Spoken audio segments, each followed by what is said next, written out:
To enable notifications from a particular NVR, click the three dots on the device, then select Device Details.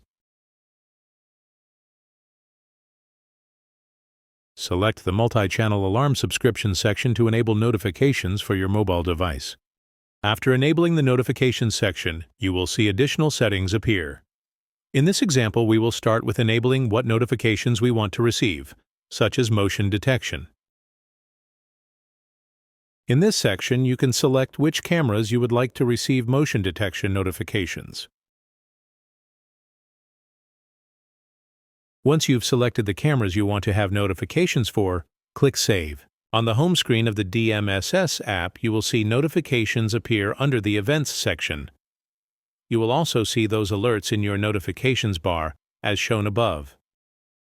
Notifications will tell from which NVR, device, type of alarm, and timestamp of the event. Going back to the Notifications page, there are different parameters you will need to adjust, depending on your needs. Changing the period settings would change the time period that you would receive notifications. The functions shown above require AI functions to be enabled and programmed.